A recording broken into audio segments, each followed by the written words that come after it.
अस्मद्गुरुभ्यो नमः। अस्मत्परमगुरुभ्यो नमः। अस्मत्सर्वगुरुभ्यो नमः। श्रीमते रामानुजाय नमः। रामानुजदया पात्रं ज्ञानवैराग्यभूषणं श्रीमद्वेङ्कटनाथार्यं वन्दे वेदान्तदेशिकं लक्ष्मीनाथसमारम्भां नाथयामुनमध्यमाम् अस्मदाचार्यपर्यन्तां वन्दे गुरुपरम्पराम्।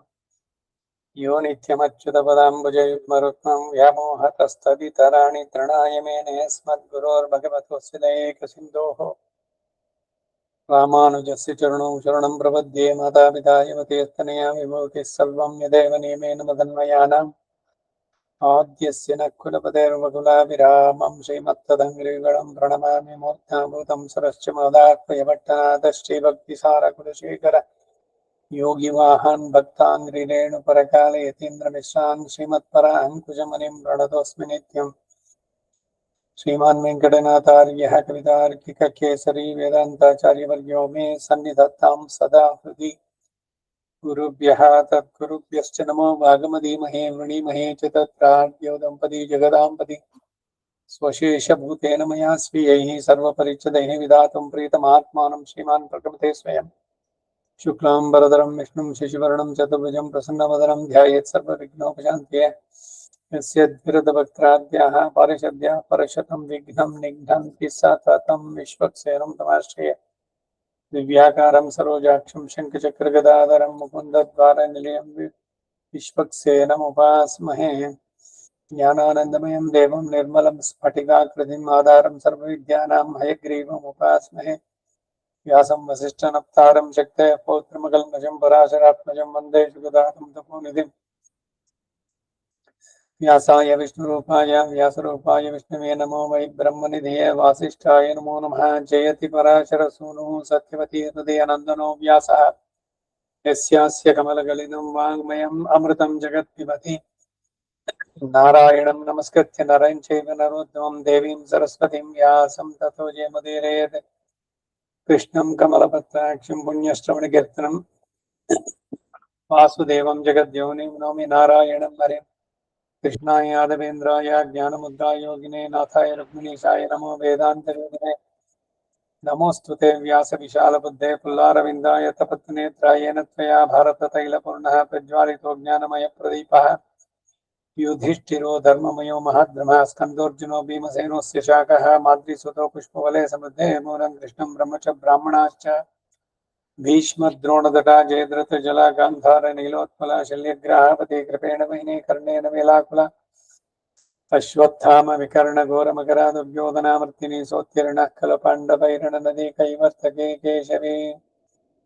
धर्मे चार्थे च कामे च मोक्षे च भरतर्षभा यदि हस्ति तदन्यत्र यन्ने हास्ति न तत्क्वचित्।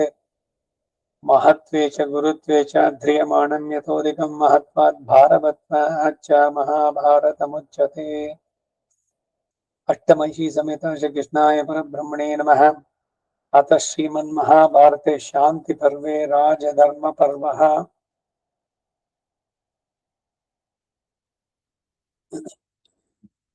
चतुर्विंशदधिक एकोत्तरशततमः अध्यायः 123ನೇ ಅಧ್ಯಾಯ. ನಿನ್ನೆ ದಿವಸನೂ ಆಗಲಿಲ್ಲ, ಈ ಇದ್ರದ್ದು ಏನೋ ಇಂಟರ್ನೆಟ್ ಪ್ರಾಬ್ಲಮ್. 15 ನಿಮಿಷ ಟ್ರೈ ಮಾಡಿದೆ, ಆಗಲಿಲ್ಲ ಅಂತ ಬಿಟ್ಟಿದ್ದೆ. ಇವತ್ತು ಮತ್ತೆ ಆಗಿದ್ದು. ಮುಂದುವರಿಸೋಣ. 122ನೇ ಅಧ್ಯಾಯದಲ್ಲಿ ನಿಲ್ಲಿಸಿದ್ವಿ. ಧರ್ಮ ಅರ್ಥ ಕಾಮಗಳ ನಿರ್ಣಯವನ್ನ ಇವುಗಳ ವಿಷಯವಾಗಿ ಅರಿಷ್ಟ ಎಂಬ ರಾಜನಿಗೆ ಕಾಮುಂದಕ ಎಂಬ ಮುನಿಯ ಉಪದೇಶವನ್ನ ಭೀಷ್ಮನು ಧರ್ಮರಾಜನಿಗೆ ತಿಳಿಸಿದ್ದು. ಆಗ ಯುಧಿಷ್ಠಿರ, ಹೇ ತಾತ, ಧರ್ಮ ಅರ್ಥ ಕಾಮಗಳೆಂಬ ತ್ರಿವರ್ಗಗಳ ನಿಶ್ಚಯವನ್ನ ನಾನು ನಿನ್ನಿಂದ ಕೇಳಬೇಕೆಂದಿರುವೆ. 4 ಪುರುಷಾರ್ಥಗಳು: ಧರ್ಮ, ಅರ್ಥ, ಕಾಮ, ಮೋಕ್ಷ. ಈ ಪುರುಷಾರ್ಥಗಳ ಸಾಧನೆ ನಮ್ಮ ಈ ಜನ್ಮದಲ್ಲಿ ನಾವು ನಡೆಸಬೇಕಾದದ್ದು. ಪರಮ ಪೂಜ್ಯ ರಂಗಪ್ರಿಯ ಸ್ವಾಮಿಗಳು ಬಹಳ ಚೆನ್ನಾಗಿ ಹೇಳ್ತಾ ಇದ್ರು, ಈ 4 ಪುರುಷಾರ್ಥಗಳನ್ನು ಒಂದು ಹಸುವಿಗೆ ಹೋಲಿಸಿ, ಚೆನ್ನಾಗಿ ಹಾಲು ಕೊಡುವ ಹಸು ಅದು, ಆದ್ರೆ ಕೆಚ್ಚಲು ಕೈ ಹಾಕಿದ್ರೆ ಕಾಲು ಒದಿಯುತ್ತೆ. ಅದಕ್ಕೇನು ಅಂದ್ರೆ, ಧರ್ಮವನ್ನು ಬಿಟ್ಟು ಅರ್ಥವನ್ನ ಸಂಪಾದನೆ ಮಾಡಕ್ ಹೋಗ್ಬಾರ್ದು. ಅರ್ಥ ಅಂದ್ರೆ ಹಣ. ಅನ್ಯಾಯೇನ ಆರ್ಜಿತಂ ವಿತ್ತಂ ಅದು ಕುಡ್ದು. ಹಾಗೆ ನಮ್ಮ ಬಯಕೆಗಳು, ಕಾಮನೆಗಳು ಅದು ಮೋಕ್ಷಕ್ಕೆ ವಿರುದ್ಧವಾಗಿರ್ಬಾರ್ದು. ಹೀಗೆ ಈಗ ಕಾಲು ಒದಿಯುತ್ತೆ ಅಂತಂದ ಕಾಲಿಗೆ ಹಗ್ಗ ಕಟ್ಟಿಬಿಟ್ಟು ಇದ್ ಮಾಡೋ ತರದಲ್ಲಿ ಧರ್ಮವನ್ನ ಅದು ಬಂಧಿಸುವಂತಹದ್ದು ಅರ್ಥ ಸಂಪಾದನೆಯಲ್ಲಿ. ಹಾಗೆ ಕಾಮ ಮೋಕ್ಷ, ಮೋಕ್ಷಕ್ಕೆ ವಿರುದ್ಧವಾದಂತಹ ಕಾಮನೆಗಳನ್ನ ಪೂರೈಸ್ಕೊಳ್ಳೋದಕ್ಕೆ ಹೋಗ್ಬಾರ್ದು. ಈ ಲಿಮಿಟ್ಸ್ ನಲ್ಲಿ ಇದ್ರೆ ಸುಲಭವಾಗಿ ಪುರುಷಾರ್ಥಗಳ ಪಡಿಬಹುದು ಅಂತ ಹೇಳಿದ್ದು. ಧರ್ಮ ಅರ್ಥ ಕಾಮ ಇದು ತ್ರಿವರ್ಗ ಅಂತ ಹೇಳಿ ಹೇಳಿದ್ದು. 4 ಚತುರ್ವಿಧ ಪುರುಷಾರ್ಥ ಅಂತ ಹೇಳೋದು. ಇವು ಹೇಳಿದ್ 3. ಈ 3ರಲ್ಲಿ ಲೋಕಯಾತ್ರೆಯು ಪೂರ್ಣವಾಗಿ ನೆಲೆಗೊಂಡಿರುವುದಲ್ಲದೆ ಈ ಧರ್ಮ ಅರ್ಥ ಕಾಮಗಳಿಗೆ ಮೂಲ ಯಾವುದು, ಈ 3 ಹೇಗೆ ಸಿದ್ಧಿಸುತ್ತೆ, ಇವುಗಳ ಫಲ ಏನು, ಇವು ನಷ್ಟವಾಗುವುದು ಹೇಗೆ, ಇವು 3 ಕೆಲವು ಕಡೆ ಒಂದಾಗಿ ಕಲಸಿ ಇವು ಕೆಲವು ಕಡೆ ಪ್ರತ್ಯೇಕವಾಗಿಯೂ ಕಾಣಿಸುವಲ್ವೇ, ಇದು ಹೇಗೆ ಅಂತ. ಅದಕ್ಕ ಭೀಷ್ಮ, ಹೇ ಧರ್ಮರಾಜ ಕೇಳು, ಲೋಕದಲ್ಲಿ ಮನುಷ್ಯರು ಆಸ್ತಿಕ ಬುದ್ಧಿಯಿಂದ ಧರ್ಮವನ್ನು ಮುಂದಿಟ್ಟುಕೊಂಡು ಅರ್ಥವನ್ನು ಪಡೆಯುವುದಕ್ಕೆ ಯತ್ನಿಸುವಾಗ ಅದಕ್ಕೆ ಕಾಲ, ದೇಶ, ಕ್ರಿಯೆಗಳೆಲ್ಲ ಅನುಕೂಲಿಸಿ ಬಂದರೆ ಧರ್ಮ ಅರ್ಥ ಕಾಮಗಳು 3 ಒಂದಾಗಿ ಸೇರಿಯೇ ತನಗೆ ಕೈಗೂಡದಂತಾಗತ್ತೆ. ಇದಕ್ಕೆ ನಿದರ್ಶನವಾಗಿ ಧಾರ್ಮಿಕನೊಬ್ಬನು ವಿದ್ಯುಕ್ತವಾದ ಕಾಲದಲ್ಲಿ ಸ್ವಪತ್ನಿಯಲ್ಲಿ ಸೇರುವುದರಿಂದ ವಿದ್ಯುಕ್ತ ಸಂಸ್ಕಾರ, ಗರ್ಭಾಧಾನ ರೂಪ ಧರ್ಮವೋ, ಸುಖರೂಪವಾದ ಕಾಮವೋ, ಸಂತಾನ ರೂಪವಾದ ಅರ್ಥವೂ ಲಭಿಸುವುದರಿಂದ ತ್ರಿವರ್ಗವು ಒಂದಾಗಿ ತನಗೆ ಕೈಗೂಡಿದಂತಾಗತ್ತೆ. ಧರ್ಮ ಅರ್ಥ ಕಾಮಗಳು 3 ಸೇರಿ ಬರುವುದು ಹೇಗೆ ಎಂಬ ಪ್ರಶ್ನೆಗೆ ಇದು ಉತ್ತರ. ಚತುರ್ವಿಧ ಪುರುಷಾರ್ಥಗಳು ಎಲ್ಲವನ್ನೂ ನಾವು ಸಾಧಿಸ್ಬೇಕಾದ್ರೆ ಧರ್ಮಕ್ಕೆ ವಿರುದ್ಧವಾಗಿ ಆಗ್ಬಾರ್ದು, ಭಗವಂತನ ಸಂಕಲ್ಪಕ್ಕೆ ವಿರುದ್ಧವಾದ ಕೆಲಸಗಳನ್ನು ಮಾಡಬಾರ್ದು. ಎಲ್ಲ ಕಡೆನಲ್ಲೂ ಹೇಳುವುದನ್ನು. ಅರ್ಥಕ್ಕೆ ಧರ್ಮ ಮೂಲ. ಅರ್ಥ ಅಂದ್ರೆ ಸಂಪಾದನೆ, ಹಣ, ಸಾಮಾನ್ಯವಾಗಿ ಧನ ಅಂತ ಹೇಳೋದು. ಬೇರೆ ಏನೇನು ಇದು ಮಾಡ್ತಿರೋದು ಅದರಿಂದ ಬರುವಂತದ್ದೆಲ್ಲ. ಅರ್ಥಕ್ಕೆ ಧರ್ಮ ಮೂಲವಾಗ್ಬೇಕು. ಅಧರ್ಮದಿಂದ ಅರ್ಥದ ಸಂಚಾರಣೆ ಮಾಡಬಾರ್ದು. ಅನ್ಯಾಯೇನ ಆರ್ಜಿತಂ ವಿತ್ತಂ ಅಂತ ಭಗವದ್ಗೀತೆಯಲ್ಲಿ ಕೃಷ್ಣ ಅರ್ಜುನನಿಗೆ ಭಾಷಣ ಮಾಡ್ತಾನೆ. ಆ ರೀತಿ ಮಾಡಿದಾಗ ಅವನಿಗೆ ಮನಸ್ಸಿನ ನೆಮ್ಮದಿ ಹೋಯ್ತು. ನ್ಯಾಯ ಮಾರ್ಗದಿಂದಾನೇ ಮಾಡಬೇಕು, ಸತ್ಯ ಮಾರ್ಗದಲ್ಲೇ ನಡಿಬೇಕು. ಸತ್ಯಮೇವ ಜಯತೆ, ಯಾವಾಗ್ಲೂ ನಾನ್ ಋತಂ, ಸತ್ಯಮೇವ ಜಯತೆ ನಾನ್ ಋತಂ. ಅಸತ್ಯ ಎಂದಿಗೂ ಜಯಿಸೋಕಾಗಲ್ಲ. ಆ ಕ್ಷಣದಲ್ಲಿ ಸಿದ್ಧಿ ಅಂತ ಕಂಡ್ರು ಕೂಡ ಕಡೆಗೆ ಜಯ ಇರುವುದು ಸತ್ಯಕ್ಕೇನೆ. ಇದು ಎಲ್ಲ ಪುರಾಣ ಇತಿಹಾಸ ಇವುಗಳಲ್ಲೆಲ್ಲ ನಾವು ನೋಡುವಂಥದ್ದು. ಈ ಅರ್ಥ ಅದಕ್ಕೆ ಕಾಮ ಫಲ ಎನಿಸುತ್ತೆ. ಅರ್ಥಕ್ಕೆ ಕಾಮ ಫಲ ಎನಿಸುತ್ತೆ. ಈ ಧರ್ಮ ಅರ್ಥ ಕಾಮಗಳೆಂಬ ಮೂರಕ್ಕೂ ಮೂಲ ಸಂಕಲ್ಪ. ನಾವೇನು ಸಂಕಲ್ಪಿಸ್ತೀವಿ ಅದರ ಮೇಲೆ. ಸಂಕಲ್ಪ ಎಂಬುದು ಇಂದ್ರಿಯದ ವಿಷಯಗಳನ್ನು ಹೊಂದಿದೆ. ಆ ವಿಷಯಗಳೆಲ್ಲವೂ ಪೂರ್ಣವಾಗಿ ಭೋಗ ಸಿದ್ಧಿಗಾಗಿಯೇ ಏರ್ಪಟ್ಟಿದೆ. ಆದ್ದರಿಂದ ತ್ರಿವರ್ಗಕ್ಕೂ ವಿಷಯಗಳೇ ಮೂಲ. ವಿಷಯಗಳು ಅಂದ್ರೇನು? ಈಗ ಕಣ್ಣಿದೆ, ಕಣ್ಣಿಗೆ ವಿಷಯ ಮುಂದೆ ಇರೋ ಸಿಹಿ, ಅದು ನೋಡಿದ ತಕ್ಷಣ ತಿನ್ಬೇಕು ಅನ್ನೋ ಬಯಕೆ ಉಂಟಾಯ್ತು. ಇಂದ್ರಿಯ ಮೆಸೇಜ್ ಕಳಿಸ್ತು ಬ್ರೈನ್ಗೆ, ನೋಡಲು ಸ್ವೀಟ್ ಇದೆ, ನಿಂಗೆ ಇಷ್ಟವಾದ್ದು ಅಂತ, ಅದನ್ನು ಪಡಿಬೇಕು, ತಿನ್ಬೇಕು ಅನ್ನೋ ಬಯಕೆ. ನೆಕ್ಸ್ಟ್ ಈ ರೀತಿ ವಿಷಯಗಳು, ಆ ವಿಷಯಗಳಿಂದ ಪೂರ್ಣವಾಗಿ ನಿವೃತ್ತಿ ಹೊಂದುವುದೇ ಮೋಕ್ಷ ಎಂಬ 4ನೆಯ ಪುರುಷಾರ್ಥ. ಏನೇ ವಿಷಯಗಳು ಮುಂದೆ ಇದ್ರೂ ಕೂಡ ಇವನು ವಿವೇಕಶಾಲಿ ಆದ್ರೆ ಅದೆಲ್ಲ ಏನು ಮಾಡೋಲ್ಲ. ಕಣ್ಣು ನೋಡ್ತಾ ಇದೆ, ಅದ್ರ ಕೆಲಸ ಅದು ಮಾಡ್ತಾ ಇದೆ. ಇಂದ್ರಿಯಗಳು ಅವುಗಳು ಮಾಡುತ್ತೆ. ಆದ್ರೆ ವಿವೇಕ, ಬುದ್ಧಿ ಬಿಗಿಯಾಗಿದ್ರೆ ಎಷ್ಟೇ ಚೆನ್ನಾಗಿದ್ರು ಕೂಡ ಏನು ಅನ್ಸಲ್ಲ. ಯಾವ್ದೋ ದೊಡ್ಡ ಹೋಟ್ಲು, ಎಲ್ರು ಕೂತ್ಕೊಂಡ್ರು, ಎಲ್ಲ ಇದ್ ಮಾಡ್ತಾ ಇದ್ರು. ನಾನು ಹೋಗಿ ಕೂತ್ಕೊಂಡಿದ್ದೆ ಅವ್ರ ಜೊತೆ. ನಾನು ಏನು ನಿಮ್ಗೇನು ಅನ್ಸೋದಿಲ್ವಾ? ತಿನ್ಬೇಕು ಅನ್ಸಲ್ವಾ? ನೋಡಿ ಎಷ್ಟು ಘಮ ಘಮ ಅಂತಿದೆ, ಗರ್ಗರಿಯಾಗಿದೆ. ಇಲ್ಲ, ನನಗೇನು ಅನ್ಸಲ್ಲ. ನಾನೇನು ಕಳ್ಕೊಂಡಿದ್ದೂ ಅನ್ಸಲ್ಲ. ಯಾಕೆ ಅಂದ್ರೆ ಕಾಮ ಬಯಕೆಗೆ ವೇದಾಂತ ಹೇಳಿದ್ದು ವಸ್ತು ವಿಚಾರ ಅಂತ. ಈಗ ಅದನ್ನೇ ವಿಚಾರ ಮಾಡಿದ್ರೆ ಏನೋ ದೋಸೆನೋ ಮತ್ತೊಂದು ಮಸಾಲೆ ದೋಸೆ ಏನೋ ಅಂತ ತಿಂತ ಕೂತಿದ್ದಾರೆ. ಅದು ಯಾರು ಮಾಡಿದ್ದು? ಅದೇನ್ ಭಗವಂತನಿಗೆ ಸಮರ್ಪಣೆ ಆಗಿತ್ತ? ಭಗವಂತನಿಗೆ ಸಮರ್ಪಣೆ ಅಲ್ಲದ್ದು ತಿನ್ನುವ ಹಾಗಿಲ್ಲ. ಇವೆಲ್ಲ ಬಂದಾಗ ಅದು ತಿನ್ನೋದಕ್ಕೆ ನನಗೆ, ಬೇರೆಯವ್ರಿಗೆ ಅವ್ರು ಇಷ್ಟ, ಸೊ ನನಗ್ ಬಯಕೆ ಬರೋಲ್ಲ. ವಸ್ತು ವಿಚಾರ ಇದು ಪ್ರತಿ ಒಂದೊಂದು ವಿಷಯಕ್ಕೂ ಬರಬೇಕಾದ್ರೆ. ಕೆಲವು ಕಡೆ ಶರೀರ ರಕ್ಷಣೆಗಾಗಿ ಧರ್ಮವು, ಆ ಧರ್ಮಕ್ಕಾಗಿ ಅರ್ಥವು, ಇಂದ್ರಿಯ ತೃಪ್ತಿಗಾಗಿ ಕಾಮ ಎಂಬುದು ಆಶಿಸಲ್ಪಡುತ್ತೆ. ಧರ್ಮ, ಅರ್ಥ, ಕಾಮಗಳೆಂಬ ಮೂರಕ್ಕೂ ಇಂದ್ರಿಯ ತೃಪ್ತಿಯೇ ಫಲ ಎನಿಸುವಾಗ ಅದು ರಾಜಸವಾಗುತ್ತೆ. ಕೇವಲ ಇಂದ್ರಿಯಗಳ ತೃಪ್ತಿಗಾಗಿ ಮಾಡಿದ್ರೆ ಅದರಿಂದ ಏನು ಅಂದ್ರೆ ರಜೋಗುಣ ಜಾಸ್ತಿ ಆಗತ್ತೆ, ರಾಜಸ. ಈ ಧರ್ಮಾದಿಗಳನ್ನ ಸ್ವರ್ಗ ಮೋಕ್ಷಾದಿ ಫಲಗಳಿಗಾಗಿ ನಡೆಸುವಾಗ ಅವುಗಳ ಫಲವು ವಿಪ್ರಕೃಷ್ಟ ಅಂದ್ರೆ ದೂರ ಎನಿಸುತ್ತೆ, ರಾಜಸವಾಗಲ್ಲ. ಯಾವಾಗ ಎಲ್ಲವೂ ಭಗವದರ್ಪಿತವಾಗಿ ಭಗವಂತನಿಗಾಗಿ ಮಾಡ್ತಾ ಇರೋದು, ಭಗವಂತನಿಗೆ ಸಮರ್ಪಣೆ ಮಾಡಿದ್ದನ್ನೇ ಸ್ವೀಕಾರ ಮಾಡೋದು, ಇದ್ರಲ್ಲಿ ರಾಜಸ ಬರೋಲ್ಲ, ಸಾತ್ವಿಕವಾದಂತಹದ್ದು ಸತ್ವಗುಣ ವೃದ್ಧಿಯಾಗುವಂತಹದ್ದಾಗತ್ತೆ.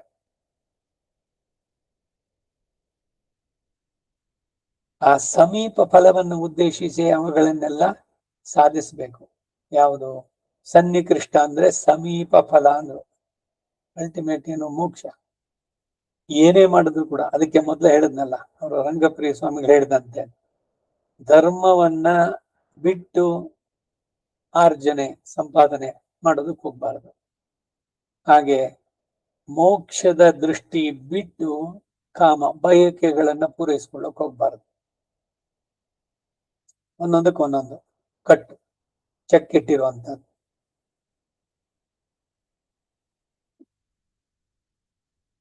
ಆತ್ಮಶುದ್ಧಿಗಾಗಿ ಧರ್ಮವನ್ನು, ಫಲಾಪೇಕ್ಷೆ ಇಲ್ಲದ ಸತ್ಕಾರ್ಯಕ್ಕಾಗಿ ಅರ್ಥವನ್ನು, ದೇಹ ಧಾರಣ ಮಾತ್ರಕ್ಕಾಗಿ ಕಾಮವನ್ನು ಸಾಧಿಸಬೇಕಲ್ಲದೆ ಅವುಗಳಲ್ಲಿ ಯಾವುದನ್ನು ಪೂರ್ಣವಾಗಿ ತ್ಯಜಿಸಿಬಿಡಬಾರದು. ಇದು ಎಕ್ಸ್ಟ್ರೀಮ್ಸು ಬೇಡ.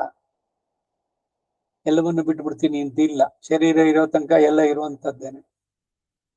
ಇದೇ ಮಾತನ್ನ ಹಿಂದೆ ಭಗವದ್ಗೀತೆನಲ್ಲಿ 4ನೇ ಅಧ್ಯಾಯದಲ್ಲಿ ಹೇಳ್ಬೇಕಾರೆ, ಈಗ ನಿರ್ಜಲ ಉಪವಾಸ, ಮೊನ್ನೆ ದಿವಸ ಬಂದಿದ್ದಕ್ಕೆ ನಿರ್ಜಲ ಏಕಾದಶಿ, ನಿರ್ಜಲ ಬೇಕಿಲ್ಲ ಅಂತಾರೆ. ಶರೀರವನ್ನ ದಂಡಿಸ್ಬಿಟ್ಟು ಸಾಯಂಕಾಲದ ಹೊತ್ತಿಗೆ ನಿಮ್ಗೆ ತಲೆ ಸುತ್ತು ಬರ್ತಾ ಇದೆ, ಇವತ್ತು ಗಂಟ್ಲೆಲ್ಲ ಒಣಗ್ತಾ ಇದೆ, ಯಾವ ಪ್ರೀತಿ ಅದು? ಏಕಾದಶಿ ಪಾಲಿಸುವಂತಹದ್ದು. ಪ್ರತಿದಿನ ನೀವ್ ಏನ್ ಸ್ವೀಕಾರ ಮಾಡ್ತಿದ್ರು ಅದ್ರಲ್ಲಿ 50% ಕಡಿಮೆ ಮಾಡಿ, ಪ್ರತಿದಿನ ಭಗವಂತನ ಧ್ಯಾನ ಮಾಡೋದನ್ನ 50% ಜಾಸ್ತಿ ಮಾಡಿ. ದಿಸ್ ಇಸ್ ನಿಜವಾದ ಉಪವಾಸ. ಬೆಳಗ್ಗೆ ಎದ್ದಾಗ ಏನು ಲವಲವಿಕೆ ಇರುತ್ತೋ ರಾತ್ರಿ ಮಲಗಬೇಕಾದ್ರೂ ಅಷ್ಟೇ ಇರ್ಬೇಕು, ಉಪವಾಸ ಮಾಡಿದ್ರು ಕೂಡ. ಇದು ಉಪವಾಸದ ಕಾನ್ಸೆಪ್ಟ್. ಸುಮ್ಮನೆ ಉಪವಾಸ ಮಾಡ್ತೀನಿ ಅಂತ ಹೇಳಿ ಬ್ಲಡ್ ಶುಗರ್ ಜಾಸ್ತಿ ಮಾಡ್ಕೊಂಡು ತಲೆ ಸುತ್ತು ಬಂದು ಇವೆಲ್ಲ ಹೇಳಿಲ್ಲ. ವಿಶೇಷವಾಗಿ ರಾಮಾನುಜ ದರ್ಶನದಲ್ಲಿ ಹೇಳ್ಬೇಕಾದ್ರೆ ರಾಮಾನುಜ ಕಾಮೆಂಟ್ರಿನಲ್ಲೇನೆ ಆಪಸ್ತಂಭ ಸೂತ್ರ ಕೂಡ ಹೇಳ್ತಾರೆ, 8 ರಿಂದ 80 ವರ್ಷ ತನಕ ಎಲ್ಲವನ್ನು ಶ್ರದ್ಧೆಯಿಂದ ನಡೆಸಿ, ಯಾವುದು ಲೋಪಗಳಾಗಬಾರದು. ವರ್ಣಾಶ್ರಮ ಧರ್ಮದ ಆಚರಣೆ ಇದೆಲ್ಲ. ಆದ್ರೆ ವಯಸ್ಸಾದ್ಮೇಲೆ ಯಾವಾಗ ಶರೀರ ನಿಮ್ಮ ಮನಸ್ಸಿನ ಜೊತೆಗೆ ಅದು ಹಾಕೋಕ್ಕಾಗಲ್ವೋ ಆಗ ಮಾರ್ಜಿನ್ ಇದೆ. 100% ಮಾಡ್ತಾ ಇದ್ದಿದ್ದು 50% ಮಾಡಿದ್ರು ಸಾಕು.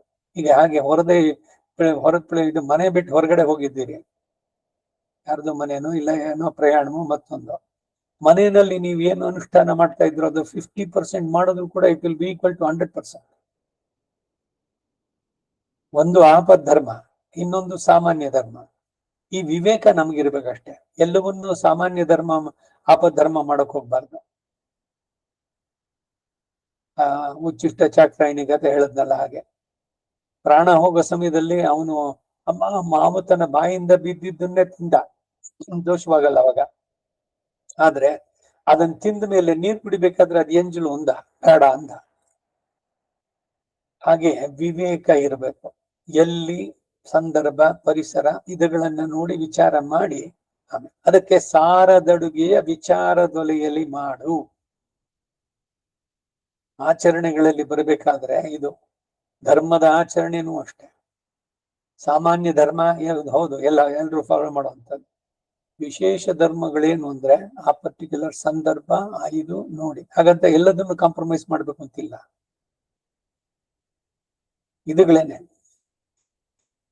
ಧರ್ಮ, ಆಚರಣೆ, ಆಚಾರಗಳು ಇವುಗಳೆಲ್ಲ ಹೇಗಿರ್ಬೇಕು. ಈಗಿನ ಕಾಲಕ್ಕೆ ಸೇರಿದ್ರು ಕೂಡ ಅದು ಸುಂದರವಾಗಿ ಹೇಳಿದವರು, ಹೊಸ ಚಿಗುರು ಹಳೆ ಬೇರು ಕೂಡಿರಲು ಮನಸ್ಸು ಹೋಗು. ಬೇರು ಹಳೇದಾಗಿರ್ಬೇಕು, ಚಿಗುರು ಹೊಸದಾಗಿರ್ಬೇಕು. ಹೊಸ ಯುಕ್ತಿ ಹಳೆ ತತ್ವದೊಡನೆ ಸೇರಿದ್ರೆ ಮರ್ಮ. ಋಷಿ ವಾಕ್ಯದೊಡನೆ ವಿಜ್ಞಾನ ಕಲೆ ಮೇಳವಿಸೆ ಚೆಸವು ಜನ ಜೀವನಕ್ಕೆ. ಗ್ಯಾಸ್ ಸ್ಟವ್ ಹೋಗಿದೆ, ಹಿಂದೆ ಎಲ್ಲ ಸೌದೆ ಒಲೆ ಇತ್ತು, ಬದಲಾಯಿಸ್ಕೊಳ್ಳಿಲ್ವಾ? ಗ್ಯಾಸ್ ಸ್ಟವ್ ನಲ್ಲಿ ಮಾಡಿದ್ದು ಭಗವಂತ ತಿನ್ನೋಲ್ಲ ಅಂತಾನೇನು? ಸೌದೆ ಇವಾಗ ಸಿಗುತ್ತೋ? ಎಲ್ಲಿ ಅಡ್ಜಸ್ಟ್ಮೆಂಟ್ಸ್ಗಳು ಅದು, ಆದ್ರೆ ಎಲ್ಲ ಕಡೆನಲ್ಲೂ ಆಗಲ್ಲ. ಹಿಂದೆ ಎಲ್ಲ ಮೃತ್ತಿಕಾ ಶೌಚ ಮಾಡ್ತಿದ್ರು, ಈಗಿದೆಯಾ? ಎಷ್ಟೆಷ್ಟು ಮಟ್ಟಕ್ಕೆ ಸಾಧ್ಯನೋ ಅದು. ಊಟದ ತಟ್ಟೆ ತಗೊಂಡೋಗಿ ಅಡಿಗೆ ಮನೆಯಲ್ಲಿ ಹಾಕೋದಲ್ಲ, ಬಚ್ಚಲ್ ಮನೆಯಲ್ಲಿ ಯುಟಿಲಿಟಿನಲ್ಲಿ ಅದನ್ನ ಮಾಡಿ ಅದನ್ನ ತೊಳೆದು, ಆ ತೊಳೆದ ಕೈನಲ್ಲೇನೆ ನಲ್ಲಿ ಮುಟ್ಟಬಾರದು. ನೀರು ಬರ್ಸ್ಕೊಂಡು ಅದನ್ನ ಹಿಂದೆ ಎಲ್ಲ ಮಣಿ ಕಟ್ಟು ಅದರಿಂದ ಚೊಂಬನ್ನ ಎತ್ಕೊಂಡು ಅದರಿಂದ ಕೈಗೆ ನೀರು ಹಾಕೊಂಡು ಆಮೇಲೆ ತಟ್ಟೆಯನ್ನು ತೊಳೆದಿರ್ತಾ ಇದ್ದಿದ್ದು. ಇದು ಆ ಕಾಲಕ್ಕೂ ಸರಿಯೇ, ಈ ಕಾಲಕ್ಕೂ ಸರಿನೇ. ಈ ಸೌದೆ ಒಲೆಗೂ ಗ್ಯಾಸ್ ಸ್ಟವ್ ತರ ಚೇಂಜ್ ಆಗಿದ್ದಂತೆ ಅಲ್ಲ ಆಚರಣೆಗಳನ್ನು. ಆಚಾರ ಪ್ರಥಮೋ ಧರ್ಮ ಧರ್ಮಸ್ಯ ಪ್ರಭುರಚ್ಯುತಃ. ಮನಸ್ಸೊಂದಿರ್ಬೇಕು ನಡೆಸುವಂತದಕ್ಕೆ. ಎಷ್ಟರ ಮಟ್ಟಿಗೆ ನೀವು ಅದನ್ನ ಈಗಿನ ಕಾಲಕ್ಕೆ ಅಡ್ಜಸ್ಟ್ ಮಾಡ್ಬೋದು ಅದನ್ನ ನೋಡ್ಬೇಕು.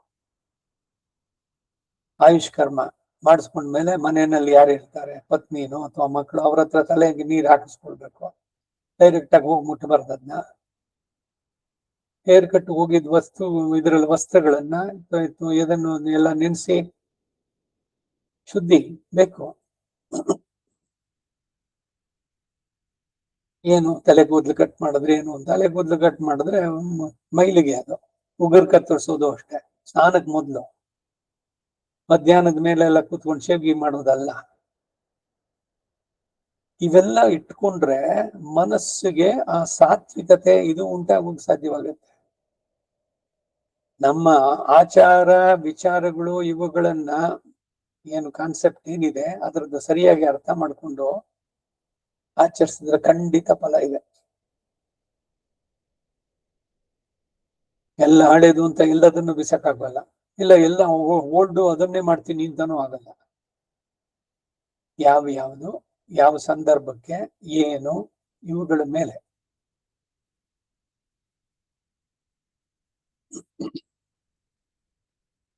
ದೇಹ ಧಾರಣ ಮಾತ್ರಕ್ಕಾಗಿ ಕಾಮವನ್ನು ಸಾಧಿಸಬೇಕಲ್ಲದೆ ಅವುಗಳಲ್ಲಿ ಯಾವುದನ್ನು ಪೂರ್ಣವಾಗಿ ತ್ಯಜಿಸಿ ಬಿಡಬಾರದು.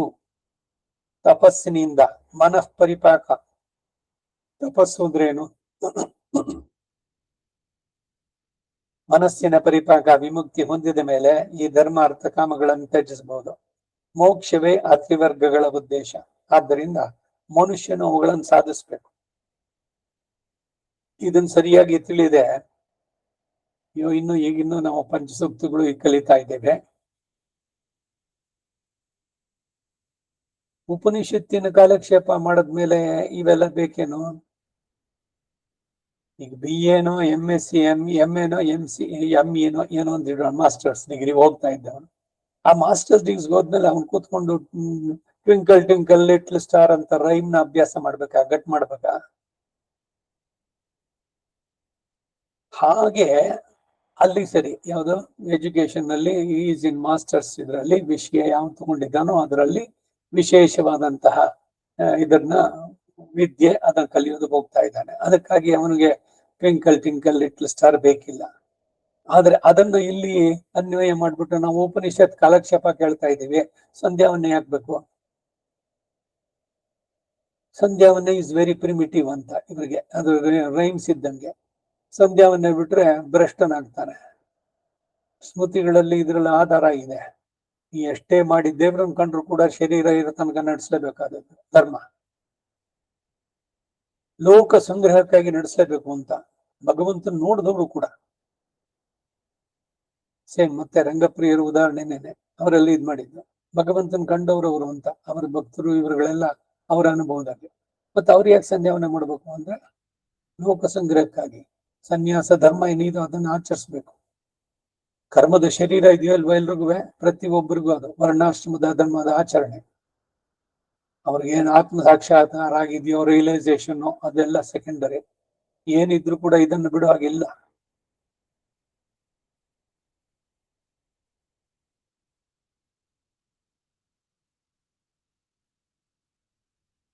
ಬುದ್ಧಿಯನ್ನು ಉಪಯೋಗಿಸಿ ಮಾಡಿದ ಕಾರ್ಯಕ್ಕಾದ್ರೂ ಉದ್ದೇಶಿಸಿದ ಫಲ ಕೈಗೂಡಿದ್ರು ಕೈಗೂಡಬಹುದು, ಕೈಗೂಡದಿಯೂ ಇರ್ಬೋದು. ಅರ್ಥಕ್ಕೆ ಧರ್ಮ ಒಂದೇ ಮೂಲ ಎಂಬ ನಿಯಮ ಇಲ್ಲ. ಧರ್ಮವಲ್ಲದ ಕೃಷಿ ಸೇವಾದಿಗಳಿಂದಲೂ ಅರ್ಥ ಲಭಿಸಬಹುದು. ಅದು ಅಲ್ಲದೆ ಕೆಲವರು ಅದೃಷ್ಟದಿಂದಲೂ ಜನ್ಮ ಸಂಬಂಧದಿಂದಲೂ ತಾನಾಗಿ ಅರ್ಥ ಪ್ರಾಪ್ತಿ ಉಂಟು ಅಂತ ಹೇಳ್ತಾರೆ. ಆದ್ದರಿಂದ ಧರ್ಮವೇ ಅರ್ಥ ಕಾರಣ ಎಂದು ನಿರ್ಧರಿಸುವುದಕ್ಕಿಲ್ಲ. ಅದರಂತೆ ಅರ್ಥವನ್ನು ಯಾವಾಗಲೂ ಧರ್ಮ ಕಾರಣ ಎಂದು ಹೇಳುವುದಕ್ಕೂ ಸಾಧ್ಯವಲ್ಲ. ಏಕೆ ಅಂದ್ರೆ ಅರ್ಥವನ್ನು ಪಡೆದರೂ ಅದು ಅನರ್ಥ ಕಾರಣವಾಗಿಯೇ ಪರಿಣಮಿಸುವುದುಂಟು. ಅರ್ಥವಲ್ಲದೆ ಬೇರೆಯಾದ ವ್ರತ ಉಪವಾಸಾದಿಗಳು ಧರ್ಮಕ್ಕೆ ಸಹಕಾರಿಗಳಾಗುತ್ತೆ.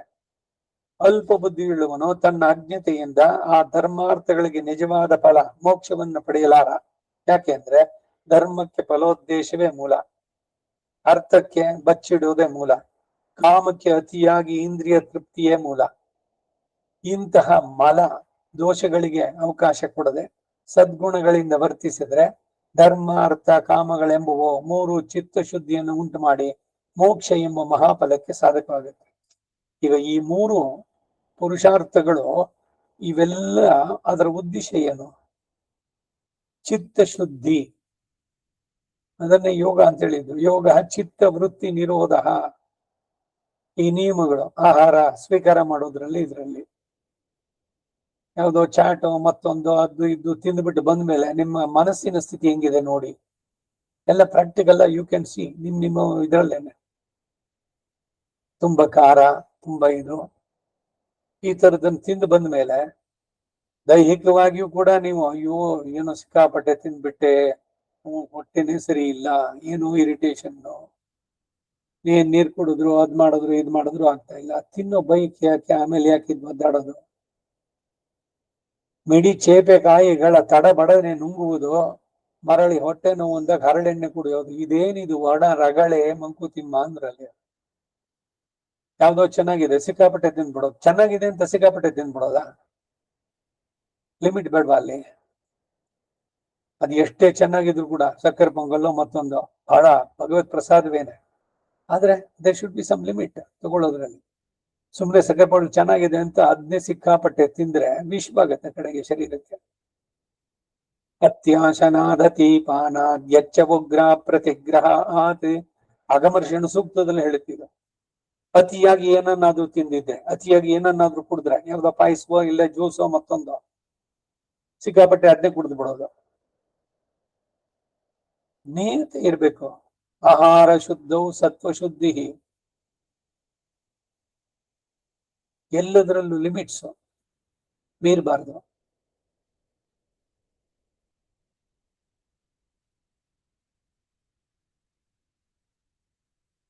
ಮೋಕ್ಷಕ್ಕೆ ಆ ಮಹಾಫಲಕ್ಕೆ ಸಾಧಕವಾಗುವುದು ಈ ಮೂರು ಧರ್ಮಾರ್ಥ ಕಾಮಗಳು.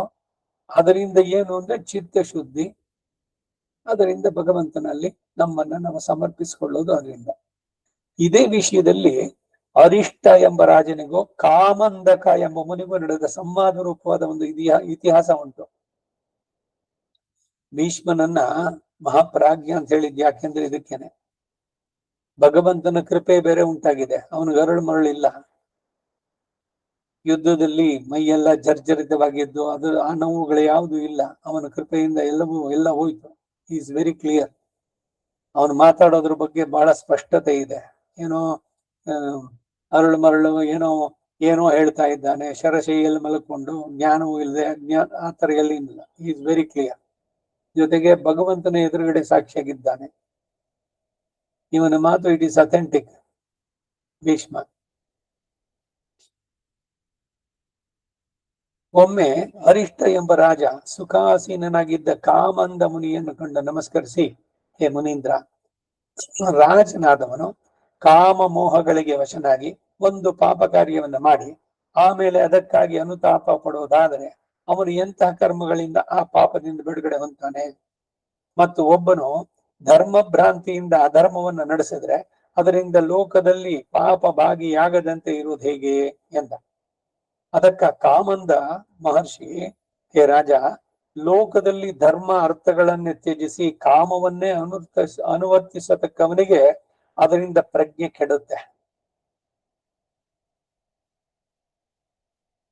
ಈಗಿನ ಬಹುತೇಕ ಎಲ್ಲ ಸಾಫ್ಟ್ವೇರ್ ಇದರಲ್ಲಿ ಇರುವಂತ ಯಂಗ್ಸ್ಟರ್ಸ್, ಇವರಿಗೆ ಅರ್ಥ ಸಂಪಾದನೆ ಒಂದೇ ಪ್ರಧಾನವಾಗಿದೆ ಹೊರತು ಬೇರೆ ಏನೂ ಇಲ್ಲ. ಆ ಅರ್ಥ ಸಂಪಾದನೆಗಾಗಿ ಇವರು ಯಾವಾಗ್ಲೂ ಮೀಟಿಂಗು ಮತ್ತೊಂದು ಅಂತಿದ್ರೆ ನಿತ್ಯ ವಿಧಿಗಳೇನಾದ್ರು ನಡೆಸ್ತಾರ? ಸಮಯಕ್ಕೆ ಹೋಗಿ ಸ್ವೀಕಾರ ಮಾಡ್ತಾರ? ಹಣ ಮಾತ್ರ ಬರುತ್ತೆ. ಬರೀ ಅದೊಂದೇ, ದುಡ್ಡು ದುಡ್ಡು ದುಡ್ಡಿನಿಂದ ಎಲ್ಲ ಸಿಗುತ್ತೋ? ಇದೇನೆ ಒಂದೊಂದು ವಿಚಾರಿಸಬೇಕು. ಒಮ್ಮೆ ಹೂದೋಟದಲ್ಲಿ, ಒಮ್ಮೆ ಶಾಸ್ತ್ರದಲ್ಲಿ, ಒಮ್ಮೆ ಕೆಳಕುಟದಲ್ಲಿ, ಒಮ್ಮೆ ನಿಮ್ಮ ಕೆಲಸದಲ್ಲಿ, ಒಮ್ಮೆ ಮೌನದಲ್ಲಿ ಬ್ರಹ್ಮಾನುಭವಿಯಾಗೋ. ಎಲ್ಲವೂ ಇರಬೇಕು. ಹೊಟ್ಟೆ ಪಾಡಿಗಾಗಿ 8 ಗಂಟೆ ಕಾಲದ ಕೆಲಸ, ಅದೇ ಜೀವನದಲ್ಲಿ ಅಲ್ಲ 18 ಗಂಟೆ ಗಂಟ ಕೆಲಸ ಮಾಡಬೇಕಾಗಿಲ್ಲ. ಮೋದಿ ಕತೆ ಬೇರೆ, ಅವನು ತಗೊಂಡಿರೋದು ರಾಷ್ಟ್ರ ಪ್ರಧಾನಿಯಾಗಿ ಭಾರತದ ಇದಕ್ಕಾಗಿ ಮಾಡ್ಬೇಕಾದ್ರೆ ಟೋಟಲ್ ಅದೊಂದು ತಪಸ್ಸು ಅವ್ರದ್ದು. ಈಗ ಋಷಿಗಳು ತಪಸ್ವಿಗಳು ಇವರೆಲ್ಲ ಮಾಡ್ತಾರೆ 14 ಗಂಟೆ ಕಾಲ ಒಂಟಿ ಕಾಲಿನಲ್ಲಿ ನಿಂತ್ಕೊಂಡು, ಚಳಿ ಗಿಳಿ ಏನಿಲ್ಲ, ಬರೀ ಒಂದು ಲಂಗೋಟಿ ಕೊಟ್ಕೊಂಡು ಸಾಧನೆ ಅವ್ರು ಸಾಧಿಸ್ಬೇಕಾದದ್ದು. ಹಾಗೆ ಅದು ಬೇರೆ, ಇದು ಅದಕ್ಕೆ ಕಂಪೇರ್ ಮಾಡ್ಲಿಕ್ಕೆ ಆಗತ್ತಾ? ಇದರಿಂದ ಏನ್ ಬರುತ್ತೆ ನಿಮ್ಗೆ? ದುಡ್ಡು ಒಂದು ಬಿಟ್ಟು ಬೇರೆ ಏನಾದ್ರು ಸಿಗುತ್ತೋ? ಪರ್ಸನಲ್ ಲೈಫ್ ಇಲ್ಲ, ಮಕ್ಕಳ ಜೊತೆಗೆ ಸಮಯ ಇಲ್ಲ ನಿಮಗೆ, ಬೇರೆ ಇನ್ನೊಂದು ಕೆಲಸಗಳಿಲ್ಲ, ಅಧ್ಯಾತ್ಮದ ಒಂದು ಸ್ವಲ್ಪನೂ ಅದು ಸೇರೋಲ್ಲ, ಬರೀ ದುಡ್ಡು ದುಡ್ಡು ದುಡ್ಡು ದುಡ್ಡು. ಏನು ಇವರಿಗೆ, ಅಯ್ಯೋ ದುಡ್ಡು ಇಲ್ದಿದ್ರೆ ಏನಾದ್ರು ಮಾಡಿ, ದುಡ್ಡು ಬೇಕು, ಆದ್ರೆ ಎಲ್ಲವನ್ನು ಕೊಡಕ್ಕಾಗಲ್ಲ ದುಡ್ಡು. ಅರ್ಥಂ ಅನರ್ಥಂ ಭಾವಯ ನಿತ್ಯಂ ನಾಸ್ತಿ ತತಃ ಸುಖ ಲೇಷ ಸತ್ಯಂ. ಲೇಷ ಅಂತಾರೆ, ಒಂದು ಚೂರೋದ್ರಲ್ಲಿ ಇಲ್ಲ, ಸುಖ ಇಲ್ಲ, ಬರೀ ಅನರ್ಥಕ್ಕೆ ಕಾರಣ. ಪುತ್ರಾದಪಿ ಜನ ಭಾರ್ಯಾ ಭೀತಿ ಸರ್ವತ್ರೇಷ ವಿಹಿತಾರಿ. ಎಲ್ಲ ಕಡೆ ವಿಶ್ವದ ಯಾವ ಮನೆ ಹೋದ್ರು ಇಷ್ಟೇನೆ, ಹಣವನ್ನು ಕಂಡಾಗ ಇದು ಹಣ ಬೇಕು, ಅದಕ್ಕಾಗಿ ಏನ್ ಮಾಡ್ಬೇಕು? ಅದು ನ್ಯಾಯವೋ ಅನ್ಯಾಯವೋ? ಅಲ್ಲಿ ನೋಡಿ, ಶಬರಿಮಲೆನಲ್ಲಿ ಅದರದ್ದೇನೋ ಗಲಾಟೆ, ಇಲ್ಲಿ ರಾಮ ಮಂದಿರ ಇವಾಗ ತಾನೆ 500 ವರ್ಷದ ಮೇಲೆ ಮಾಡಿದ್ದಾರೆ, ಅಲ್ಲಿ ಯಾರೋ ಸೇರಿಸಿದ್ರು ಏನೋ ಚಿನ್ನ ಮತ್ತೊಂದು. ಎಲ್ಲಿ ಧರ್ಮದ ವಿರುದ್ಧವಾದ ಕಾಮನೆಗಳು ಬಂದ್ರೆ ಈ ರೀತಿ ಆಗತ್ತೆ, ಆಮೇಲೆ ಅನುಭವಿಸ್ತಾರೆ ಅದು ಸರಿಯಾಗಿ ಕೂಡ. ದೇವರ ದುಡ್ಡನ್ನು ತಿಂದವನಿಗೆ ಏನು ಇಲ್ವೇ ಇಲ್ಲ ಅಂತಿಲ್ಲ. ಇಲ್ಲಿ ಲೌಕಿಕವಾಗಿ ನಿಮಗೆ ಕೋರ್ಟ್ ನಲ್ಲಿ ಇದು ಮಾಡಿ ಅವನಿಗೆ ಶಿಕ್ಷೆ ಕೊಡ್ತಾನೋ, ಇಲ್ಲ ಅಲ್ಲಿ ಜಡ್ಗೂ ತಿನ್ನಿಸ್ಬಿಟ್ಟು ಅಲ್ಲಿಂದ ಬಂದ್ರು ಕೂಡ ಅವನಿಗೆ ಮಾಡಿದ ಕರ್ಮ ಅವನ ಆತ್ಮದ ಅಂಟದು ಹೋಗಲ್ಲ. ಅದು ಎಷ್ಟು ಜನ್ಮಗಳು. ಇನ್ನು ರಾಮಾಯಣದ ಉತ್ತರಕಾಂಡದಲ್ಲಿ ಹಿಂದೆ ಒಂದ್ಸಲ ಹೇಳಿದ್ದೆ ಕತೆ, ನಾಯಿ ಬಂದು ಗಂಟೆಯಿಂದ ನ್ಯಾಯದ ಗಂಟೆಯನ್ನು ಹೊಡೆದಿದ್ದು. ಯಾಕೆ ಅಂದ್ರೆ ದೇವರದು ಉಣ್ತಿದ್ದು ಅವನ ನಾಯಿ ಜನ್ಮ ಬಂದಿದ್ದು. ಶ್ವಾನಃ, ನಾಯಿ, ಕತ್ತೆ, ಈ ಜನ್ಮಗಳು ನಿಜವಾಗ್ಲೂ ಒಳ್ಳೆ ಜನ್ಮಗಳಲ್ಲ. ಕನಿಷ್ಠ ಪಶೂನಾಂ. ಯಾಕೆ ಆ ಜನ್ಮಗಳು ಅಂದ್ರೆ ಮಾಡಬಾರದು ಕೆಲಸಗಳನ್ನು ಮಾಡಿದ್ರೆ ಆ ರೀತಿ ಇದು. ನೀವು ಸಿಂಹಾಸನದಲ್ಲಿ ಕೂರಿಸಿ ನಾಯಿಯನ್ನ ಎಲ್ಲರೂ ಹೋಲಿಸ್ಕೊಂಡ್ರೆ ಹೋಗುತ್ತೆ ಅದು. ಅದ್ರ ನಾಯಿ ಬುದ್ಧಿ ಬಿಡುತ್ತೇನೋ? ಶ್ವಾನ ಬುದ್ಧಿ? ಆ ಜನ್ಮ ಚೆನ್ನಾಗಿದೆಯೋ?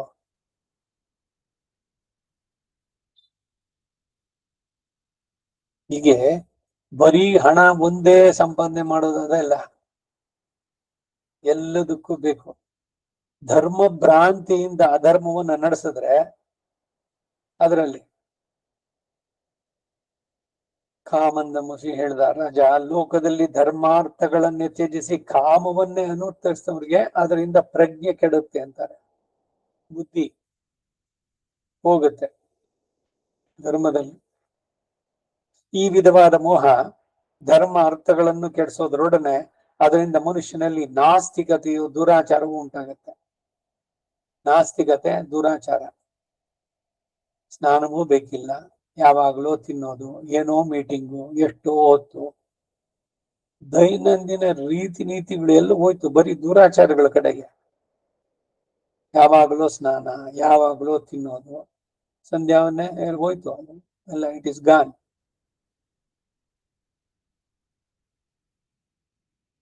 ಸರಿ, ಇಷ್ಟೆಲ್ಲ ಕಷ್ಟಪಟ್ಟು ಮಾಡಿ ತಗೊಳ್ತಾರಲ್ಲ, ಅಷ್ಟೆಲ್ಲ ಹಣಗಳನ್ನ ಸಂಪಾದಿಸಿದ್ದು, ವೀಕೆಂಡ್ಸ್ ಆದ್ರೆ ಹೋಗೋದು ಎಲ್ಲಿಗೋ, ಯಾವುದೋ ರೆಸಾರ್ಟ್ ಮತ್ತೊಂದು ಹೋಗಿ ಸುರೀರಿ, ವಿ ಎಂಜಾಯ್ಡ್ ಅಂತ ಭ್ರಮೆ. ಸರಿಯಾದ ರೀತಿನಲ್ಲಿ ಧರ್ಮಾರ್ಥ ಕಾಮಗಳು ಇವುಗಳನ್ನ ಉದ್ದೇಶ ಇಟ್ಕೊಳ್ಳದೆ ನಡೆಸಿದಂತಹ ಸಂಪಾದನೆ ಮಾಡಿ ದ್ರವ್ಯವು ಕೂಡ ಹಂಗೆ ನೀರಿನಂತೆ ಸೋರೋಗುತ್ತೆ, ತೂತಿರೋ ಬಿಂದಿಗೆನಲ್ಲಿ ನೀರು ಸೋರದಂತೆ.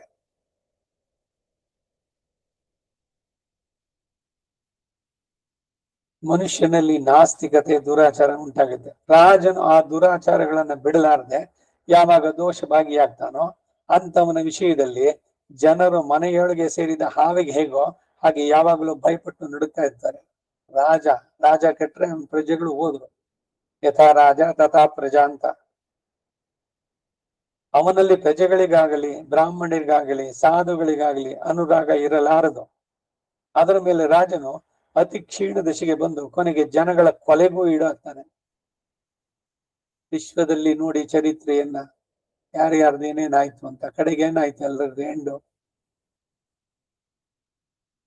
ಲೋಕ ಸಂಗ್ರಹಕ್ಕಾಗಿ ಲೋಕದ ಮರ್ಯಾದೆಯನ್ನ ಮೀರಿ ತಮ್ಮ ಮನಸ್ಸಿಗೆ ಬಂದಂತೆ ಸ್ವಚ್ಛಂದದಿಂದ ನಡೆದಂತ ಎಲ್ಲ ರಾಜರ ಕಥೆಗಳು ಕೂಡ ಎಲ್ಲ ಇಷ್ಟೇ. ಕಡೆಗೇನು ಕೊಲೆ, ಸಾವು, ಅದರಲ್ಲಿ ಎಂಡು, ಅಪಮೃತ್ಯುನೇ ಪ್ರತಿಯೊಬ್ಬರಿಗೂ.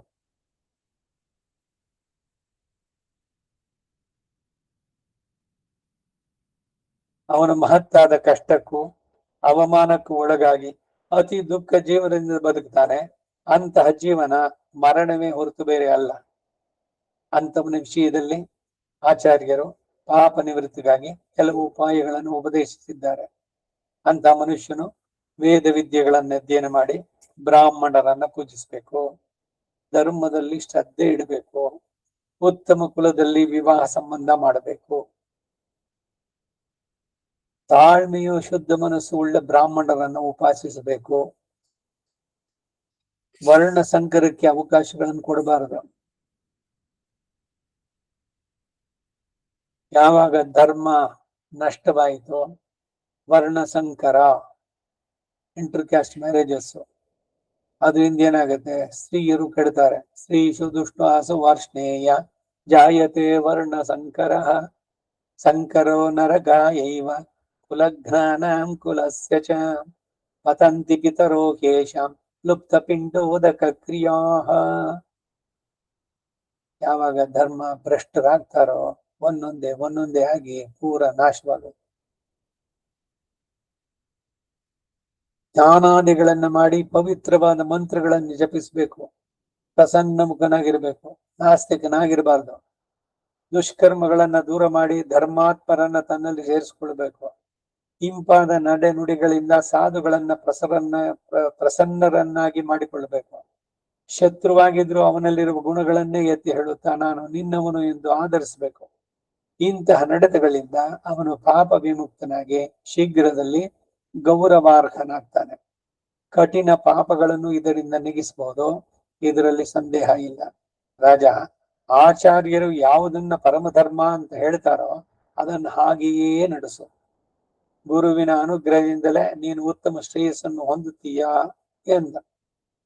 ಅರಿಷ್ಟ ರಾಜನಿಗೆ ಕಾಮುಂದ ಮನಿ ಅವನು ಮಹರ್ಷಿ, ಅವನು ಹೇಳಿದ್ದು. ಇಲ್ಲಿಗೆ 123ನೇ ಅಧ್ಯಾಯ. ಅಷ್ಟಮೈಷಿ ಸಮೇತ ಶ್ರೀಕೃಷ್ಣಾಯ ಪರಬ್ರಹ್ಮಣೇ ನಮಃ. ಶೀಲವೇ ಧರ್ಮಕ್ಕೆ ಆದಿ ಕಾರಣ ಎಂಬುದನ್ನು ಕುರಿತು ದುರ್ಯೋಧನಿಗೂ ಧೃತರಾಷ್ಟ್ರನಿಗೂ ನಡೆದ ಸಂವಾದವನ್ನ ಭೀಷ್ಮ ಧರ್ಮರಾಜನಿಗೆ ತಿಳಿಸಿದ್ದು. ನೋಡು, ಧೃತರಾಷ್ಟ್ರನಿಗೂ ದುರ್ಯೋಧನಿಗೂ ನಡೆದ ಒಂದು ಸಂವಾದ ಭೀಷ್ಮನ ಸಾನ್ನಿಧ್ಯದಲ್ಲಿ. ಅದನ್ನ ಭೀಷ್ಮ ಇವಾಗ ಧರ್ಮರಾಜನ್ ಹೇಳ್ತಾ ಇದ್ದಾನೆ.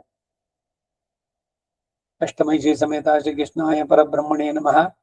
124ನೇ ಅಧ್ಯಾಯ. ತಿರುಗಿ ಧರ್ಮರಾಜ, ತಾತ, ಲೋಕದಲ್ಲಿ ಜನರು ಧರ್ಮಕ್ಕೆ ಶೀಲವೇ ಮೂಲ ಎಂದು ಪ್ರಶಂಸಿಸ್ತಾರೆ. ಸುಶೀಲನಾಗಿರ್ಬೇಕು. When character is lost everything is lost ಅಂತ ಒಂದು ಗಾದೆ. ಹಣ ಹೋದ್ರೆ ಏನು ಸ್ವಲ್ಪ ಹೋಗಿದ್ದಷ್ಟೇನೆ. When money is lost something is lost. ಆದ್ರೆ ಒಬ್ಬ ಮನುಷ್ಯನ ಶೀಲ, ಕ್ಯಾರೆಕ್ಟರ್ ಅದು ಹೋಯ್ತು ಅಂದ್ರೆ ಎಲ್ಲಾನು ಹಾಳಾದಂತೆ ಅಂತ. ಈ ವಿಷಯದಲ್ಲಿ ನನಗೆ ದೊಡ್ಡ ಸಂಶಯ ಉಂಟಾಗಿದೆ. ಅದನ್ನ ತಿಳಿಯಲು ನನಗೆ ಸಾಧ್ಯವಾದ್ರೆ ಧರ್ಮಕ್ಕೆ ಕಾರಣವಾದ ಶೀಲವನ್ನು ಹೇಗೆ ಪಡೆಯಬೇಕು ಅದನ್ನ ನಿನ್ನಿಂದ ಕೇಳಿ ತಿಳಿಯಬೇಕು ಅಂದಿದ್ದೇನೆ. ಆ ಶೀಲದ ಲಕ್ಷಣಗಳಾಗು. ಸುಶೀಲೆಯಾಗಿರ್ಬೇಕು ಸ್ತ್ರೀಗೆ. ಪುರುಷನಿಗಿಲ್ವೋ ಅವನು ಅಷ್ಟೇ ಸುಶೀಲನಾಗಿರ್ಬೇಕು, ಕ್ಯಾರೆಕ್ಟರ್ ಚೆನ್ನಾಗಿರ್ಬೇಕು. ಅದನ್ನು ಪಡೆಯೋದು ಹೇಗೆ ಎಂದ. ಅದಕ್ಕ ಭೀಷ್ಮ, ಹೇ ವತ್ಸ ಧರ್ಮಪುತ್ರ, ಹಿಂದೆ ದುರ್ಯೋಧನನು ತನ್ನ ತಂದೆಯನ್ನು ಕುರಿತು ಇದೇ ಪ್ರಶ್ನೆಯನ್ನು ಕೇಳಿದ. ಆಗ ದುರ್ಯೋಧನನು, ನಿನಗೆ ಲಭಿಸಿದ ಸಂಪತ್ತನ್ನು ನೋಡಿ ಸಹಿಸಲಾರದೆ ಇಂದ್ರಪ್ರಸ್ಥದಲ್ಲಿ ನೀನು ನಿನ್ನ ಸಹೋದರರು ಇದ್ದಾಗ ಸಭೆಯಲ್ಲಿ ತನ್ನ ವಿಷಯವಾಗಿ ನಡೆದ ಅವಮಾನಕ್ಕೂ ಪರಿಹಾಸ್ಯಕ್ಕೂ ಸಂತಾಪಗೊಂಡು ತನ್ನ ತಂದೆ ಬಳಿಗೆ ಹೋದ. ಮಹಾಭಾರತದ ಹಿಂದಿಂದು ಕತೆ.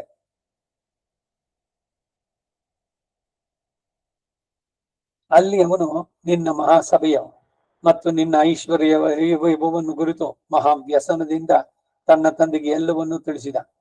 ಆಗ ಧೃತರಾಷ್ಟ್ರನು ಕರ್ಣನನ್ನು ಮುಂದಿಟ್ಟುಕೊಂಡು ದುರ್ಯೋಧನಿಗೆ ಎಂದು ಹೇಳಿದ, ಕುಮಾರ, ನೀನು ಯಾವುದಕ್ಕಾಗಿ ಸಂಕಟ ಪಡ್ತಾ ಇದೀಯಾ? ಅದರ ನಿಜಾಂಶವನ್ನು ತಿಳಿಸು. ಅದನ್ನು ಕೇಳಿದ ಮೇಲೆ ನಾನು ಅದಕ್ಕೆ ತಕ್ಕ ಕಾರಣ ಉಂಟು ಎಂದು ತೋರಿದ್ರೆ ಸಮಾಧಾನವನ್ನು ಹೇಳ್ತೇನೆ. ಈಗ ನಿನಗೆ ಯಾವ ಭಾಗದಲ್ಲಿಯೂ ಕಡಿಮೆ ಆಗಿಲ್ಲ. ನಿನಗೆ ಬೇಕಾದಷ್ಟು ಐಶ್ವರ್ಯ ಇದೆ. ದುರ್ಯೋಧನಿಗೆ ಬಂಧು ಮಿತ್ರರು, ಸಹೋದರರು, ಸಂಬಂಧಿಗಳು ನೀನು ಇಟ್ಟ ಗೆರೆಯನ್ನು ಮೀರದೆ ನಡೀತಾ ಇದ್ದಾರೆ. ಎಲ್ಲರೂ ಕೂಡ ನಿನಗೆ ಅನುಕೂಲರಾಗಿದ್ದಾರೆ. ತಮ್ಮಂದ್ರು ಎಲ್ಲರೂ ವಿಧೇಯರು. 99 ಜನನು ದುರ್ಯೋಧನ ಹೇಳಿದ ಮಾತನ್ನು ಕೇಳುವಂತವ್ರು. ಅವನ ಜೊತೆಗಿರೋರೆಲ್ಲ ಅಷ್ಟೇ, ಎಲ್ಲ ಕೋಲೆ ಬಸೂರು.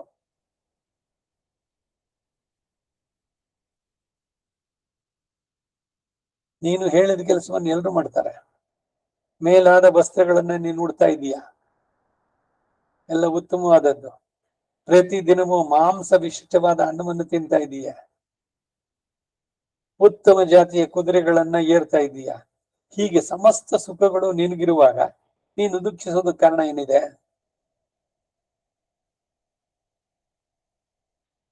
ಏನ್ ಕಾರಣ ಅಂತಂದ್ರೆ ಅವ್ರಿಗೆ ಇವನಿಗಿಂತ ಐಶ್ವರ್ಯ ಸಿಗ್ತಲ್ಲ ಅಂತ ಹೊಟ್ಟೆಗೆಚ್ಚು, ಮಾತ್ಸರ್ಯ ಎಲ್ಲ ಇದ್ರು ಕೂಡ ಇವನಿಗೆ ಅಯ್ಯೋ ಅವನಿಗಿರೋ ಅಷ್ಟಿಲ್ವಲ್ಲ ಅಂತ.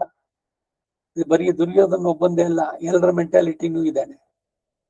ಮನಸ್ಸಿಗೆ ನೆಮ್ಮದಿ ಹಾಳು ಮಾಡ್ಕೊಳ್ಳೋದು ಹೇಗೆ ಅಂದ್ರೆ, ನನ್ನ ಪರಿಚಯದವರು, ನನ್ನ ಬಂಧುಗಳು, ತುಂಬಾ ಹತ್ತಿರದಲ್ಲಿ ಇರೋರು, ಅವರು ನನಗೆ ಸಿಗದೇ ಇರೋದನ್ನ ಏನನ್ನು ಪಡೆದಿದ್ದಾರೆ. ಅದು ಕಂಡು ನನಗೆ ಆಗೋಲ್ಲ. ಇದು ಎಲ್ರ ಕತೆ. ಅಣ್ಣನೋ ತಮ್ಮನೋ ಇವನಿಗಿಂತ ಹೊಸ ಕಾರು ಅಥವಾ ಇನ್ನೊಂದು ಯಾವ್ದೋ ಒಳ್ಳೆ ಇರೋದಕ್ಕೆ ಅದಕ್ಕಿಂತ ಹೆಚ್ಚಿಗೆ ಹಣ ಕೊಟ್ಟು ತಗೊಂಡಿದ್ದಾನೆ. ಇವನ ಹತ್ರ ಇದೆ ಕಾರು, ಆದ್ರೆ ಇವನು ಸಂತೋಷ ಇಲ್ಲ. ಯಾಕೆ? ಅವನ ದೊಡ್ಡ ಕಾರ್ ತಗೊಂಡ್ಬಿಟ್ನಲ್ಲ, 1 ಲಕ್ಷದ್ದು. ಮಾತ್ಸರ್ಯ ಅದು ಅವನನ್ನು ಕೊಲ್ಲಲ್ಲ, ಯಾರು ಪಡ್ತಾನೋ ಅವನ್ನೇ ಮೂಡಿ ಒಳಗಡೆನೆ ಬೆಂಕಿಯಾಗಿ ಇವನನ್ನ. ಚಿತೆಗೂ ಚಿಂತೆಗೂ ಒಂದೇ ಒಂದು ವ್ಯತ್ಯಾಸ, ಅವನ್ 0 ಇಲ್ಲ ಅಷ್ಟೇ. ಆ ಚಿಂತೆ ಮಾಡಿ ಮಾಡಿ ಕಡೆಗೆ ಚಿತೆ ಏರೋದು.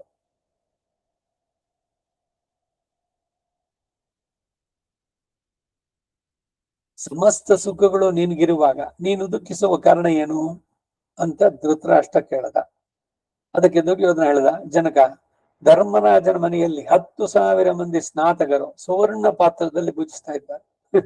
10,000 ಮಂದಿ ಚಿನ್ನದ ತಟ್ಟೆಯಲ್ಲಿ ಊಟ ಮಾಡ್ತಾ ಇದ್ದಾರೆ. ಸ್ನಾತಕರು ಅಂದ್ರೆ ಏನು? ಗ್ರಾಜುಯೇಟ್ಸ್, ಪೋಸ್ಟ್ ಗ್ರಾಜುಯೇಟ್ಸ್, ವಿದ್ವಾಂಸರು. ಇವರುಗಳಿಗೆಲ್ಲ ಯಥೇಚ್ಛವಾಗಿ ಅವನು ಕೊಡೋದು ಚಿನ್ನದ ತಟ್ಟೆಯಲ್ಲಿ ಭೋಜನ.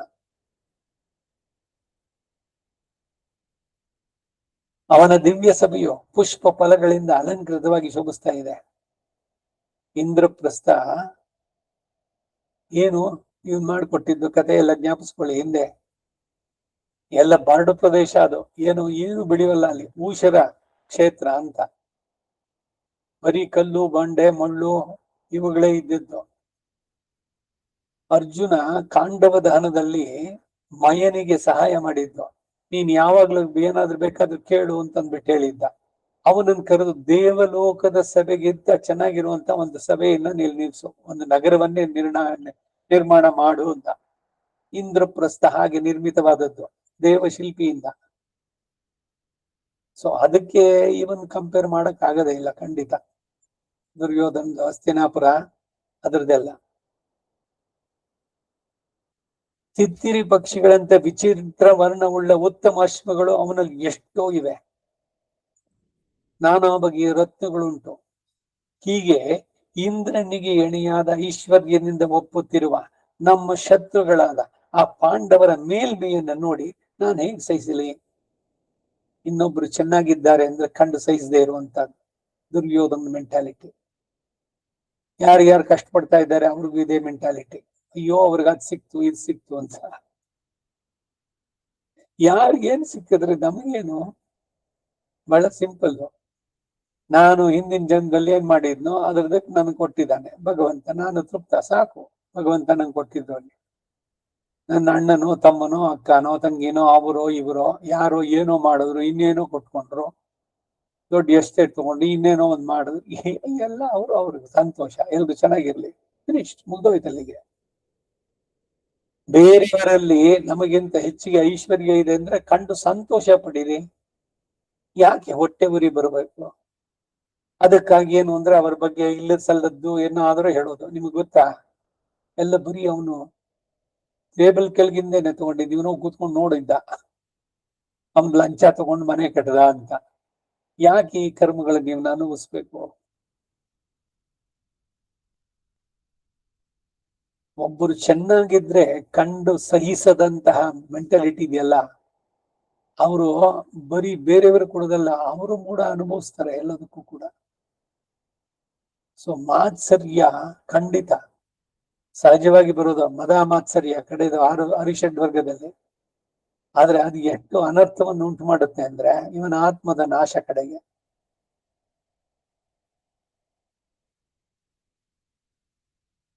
ಇಂದ್ರನಿಗೆ ಎಣೆಯಾದ ಐಶ್ವರ್ಯದಿಂದ ಒಪ್ಪುತ್ತಿರುವ ಆ ನಮ್ಮ ಶತ್ರುಗಳಾದ ಪಾಂಡವರ ಮೇಲ್ಮೆಯನ್ನು ಕಂಡು ನಾನು ಹೇಗೆ ಸಹಿಸಲಿ? ಆ ದುಃಖವೇ ನನ್ನನ್ನು ಬಾಧಿಸ್ತಾ ಇದೆ ಎಂದ. ಅದಕ್ಕಾಗಿ ಧೃತರಾಷ್ಟ್ರ ಹೇಳ್ದ, ಕುಮಾರ, ಧರ್ಮರಾಜನಿಗಿರುವ ಸಂಪತ್ತನ್ನಾಗಲಿ ಅವನಿಗಿಂತಲೂ ಅಧಿಕವಾದ ಐಶ್ವರ್ಯವನ್ನಾಗಲಿ ಪಡೆಯಬೇಕೆಂಬ ಕೋರಿಕೆ ನಿನಗಿದ್ರೆ ನೀನು ಅವನಂತೆ ಶೀಲವಂತನಾಗಿರಬೇಕು. ಸರ್ವಾತ್ಮನ ಅಂದಹ, ಎಲ್ಲ ರೀತಿನಲ್ಲೂ ಮೂರ್ಖನಾದವನು ಧೃತರಾಷ್ಟ್ರ. ಅಂದ್ರೆ ಅವನು ಬುದ್ಧಿ ಇರ್ಲಿಲ್ಲ ಅಂತಿಲ್ಲ, ಇತ್ತು ಸರಿಯಾಗಿ ಉಪಯೋಗಿಸ್ಲಿಲ್ಲ ಅಷ್ಟೇ. ಅವನು ಹೇಳೋ ಮಾತನ್ನು ಕೇಳಿ. ಭೀಷ್ಮ ಹೇಳ್ತಾ ಇದ್ದಾನೆ, ಧೃತರಾಷ್ಟ್ರ ಹೇಳಿದ ಮಾತು, ಧರ್ಮರಾಜನಂತೆ ನೀನು ಶೀಲವಂತನಾಗಿರು. ಕ್ಯಾರೆಕ್ಟರ್, ಆ ಶೀಲದಿಂದ ತ್ರೈಲೋಕ್ಯವನ್ನು ಜಯಿಸಬಹುದು, ಇದಕ್ಕೇನು ಸಂದೇಹ ಇಲ್ಲ. ಶೀಲವಂತರಿಗೆ ಲೋಕದಲ್ಲಿ ಅಸಾಧ್ಯವಾದದ್ದು ಯಾವುದೂ ಇಲ್ಲ. ಅವನ ಶೀಲವೇ ಅವನನ್ನು ಕಾಪಾಡುತ್ತೆ. ಧರ್ಮೋ ರಕ್ಷತಿ ರಕ್ಷಿತ. ಧರ್ಮಕ್ಕೆ ನೀವು ಬದ್ಧರಾಗಿ ಏನೇನು ಧರ್ಮದ ಪ್ರಕಾರ ವಿಧಿಸಿ ನಡೆಸಿದೆಯೋ, ವರ್ಣಾಶ್ರಮ ಧರ್ಮಗಳು, ನಿತ್ಯ ನೈಮಿತ್ತಿಕ ಕರ್ಮಗಳು ಎಲ್ಲ ನಡೆಸಿದ್ರೆ ಆ ಧರ್ಮವೇ ನಿಮ್ಮನ್ನು ರಕ್ಷಿಸುತ್ತೆ. ಆ ಫಲಗಳೆಲ್ಲ. ಹಿಂದೆ ಮಾಂಧಾತರು ಒಂದೇ ರಾತ್ರಿಯಲ್ಲೂ, ಜನಮೇಜಯನು 3 ರಾತ್ರಿಗಳಲ್ಲೂ, ನಾಭಾಗನು 7 ರಾತ್ರಿಗಳಲ್ಲೂ ಭೂಮಿಯನ್ನೆಲ್ಲ ಪಡೆದ್ರು. ಆ ರಾಜರೆಲ್ಲ ಶೀಲವಂತರು, ಕೀರ್ತಿವಂತರು. ಅವರ ಗುಣಗಳಿಗೆ ಭೂಮಿಯು ತಾನಾಗಿಯೇ ವಶವಾಗಿ ಅವರ ಕೈ ಸೇರ್ತು ಎಂದ. ಅದಕ್ಕೆ ದುರ್ಯೋಧನು, ಅಷ್ಟು ಶೀಘ್ರದಲ್ಲಿ ಭೂಮಿಯನ್ನೆಲ್ಲ ಸಾಧಿಸಿದ ಆ ರಾಜರಲ್ಲಿದ್ದ ಶೀಲ ಅನ್ನೋದೆಂತದ್ದು? ಅಂತಹ ಶೀಲವನ್ನು ನಾನು ಪಡೆಯೋದು ಹೇಗೆ ಎಂದ. ಆಗ ಧೃತರಾಷ್ಟ್ರ, ಕುಮಾರ, ಇದೇ ವಿಷಯದಲ್ಲಿ ಪುರಾತನವಾದ ಇತಿಹಾಸವೊಂದನ್ನು ಉದಾಹರಿಸ್ತಾರೆ. ಪೂರ್ವದಲ್ಲಿ ನಾರದನು ಇದೇ ಶೀಲದ ವಿಷಯವಾಗಿ ಹೀಗೆಂದು ತಿಳಿಸಿದ. ಹಿಂದೆ ದೈತ್ಯನಾದ ಪ್ರಹ್ಲಾದನು ತನ್ನ ಶೀಲದಿಂದಲೇ ಮಹೇಂದ್ರನ ರಾಜ್ಯವನ್ನು ಅಪಹರಿಸಿ 3 ಲೋಕಗಳನ್ನ ತನ್ನ ವಶ ಮಾಡಿಕೊಂಡ. ಆಗ ಇಂದ್ರನು ಬೃಹಸ್ಪತಿ ಹೊಳಿಗೆ ಹೋಗಿ ಕೈ ಮುಗಿದು ನಿಂತು, ಮುಂದೆ ತನಗೆ ಶ್ರೇಯಸ್ಕರವಾದ ದಾರಿ ಏನು ಅಂತ ಕೇಳಲು, ಆಗ ಬೃಹಸ್ಪತಿಯು, ಮುಕ್ತಿ ಕಾರಣವಾದ ಜ್ಞಾನವೇ ಉತ್ತಮವಾದ ಶ್ರೇಯಸ್ಸು ಅಂತ ತಿಳಿಸಿದ. ತಿರುಗಿಯಿಂದ ಅದಕ್ಕಿಂತಲೂ ವಿಶೇಷ ಏನಾದ್ರೂ ಉಂಟೆ ಅಂತ ಬೃಹಸ್ಪತಿಯನ್ನು ಕೇಳದ. ಅದಕ್ಕೆ ದೇವೇಂದ್ರ ಅದಕ್ಕಿಂತಲೂ ವಿಶೇಷವಾದದ್ದು ಉಂಟು. ಮಹಾತ್ಮನಾದ ಶುಕ್ರಾಚಾರ್ಯನು ಇನ್ನೂ ಚೆನ್ನಾಗಿ ಅದನ್ನು ನಿನಗೆ ಉಪದೇಶಿಸ್ತಾನೆ, ಅವನಲ್ಲಿ ಹೋಗಿ ಕೇಳು, ನಿನಗೆ ಶುಭವಾಗ್ಲಿ ಎಂದ. ಬೃಹಸ್ಪತಿಯ ತಮ್ಮ ಶುಕ್ರ.